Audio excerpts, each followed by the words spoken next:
Dictation start होगा 5 second बाद। Start.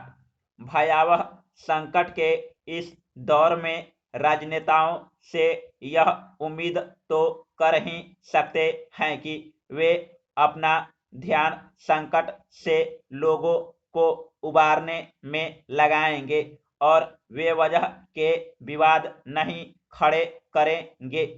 दिख यह रहा है कि ऐसे विवाद अब भी कम नहीं हो रहे हैं। दिल्ली के मुख्यमंत्री अरविंद केजरीवाल ने ऐसा ही एक विवाद अपने बयान से खड़ा कर दिया है। उन्होंने बयान दिया कि कोरोना वायरस का सिंगापुर में आया नया रूप बच्चों के लिए बेहद खतरनाक बताया जा रहा है। भारत में यह तीसरी लहर के रूप में आ सकता है, इसलिए सिंगापुर से हवाई सेवाएं तुरंत रोकी जाए और बच्चों के टीकाकरण की दिशा में तेजी से काम हो। इस बयान पर सिंगापुर सरकार ने तीखी प्रतिक्रिया की और भारत के उच्चायुक्त को तलब कर अपना विरोध जताया। इस पर भारत सरकार ने स्पष्ट किया कि दिल्ली के मुख्यमंत्री ने जो कुछ कहा है वह भारत का आधिकारिक पक्ष नहीं है। विदेश मंत्री एस जयशंकर ने केजरीवाल के खिलाफ बयान दिया, जो तो दिल्ली के शिक्षा मंत्री ने मुख्यमंत्री का बचाव किया। चूंकि महामारी और इससे जुड़े कुछ पहलू मूलतः राजनीतिक नहीं बल्कि वैज्ञानिक हैं, इसलिए इसी नजरिए से उन पर विचार करना जरूरी होगा। पहला मुद्दा यह है कि सिंगापुर में फिलहाल जो कोरोना मरीज मिल रहे हैं उनमें वायरस का वही रूप देखने में आ रहा है जो इन दिनों भारत में दिख रहा है। सिंगापुर में कोई नया रूप नहीं देखने को मिल रहा है। मुख्यमंत्री केजरीवाल ने जिस खबर को आधार बनाकर बयान दिया था उसके मुताबिक सिंगापुर में पिछले दिनों कुछ बच्चों के संक्रमित हो जाने के बाद वहां स्कूल बंद कर दिए गए।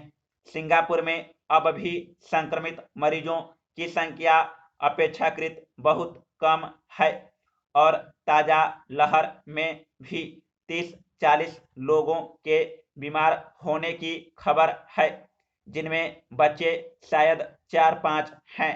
वे सभी एक साथ किसी ट्यूशन में जाते थे। इन सभी बच्चों को मामूली लक्षण है।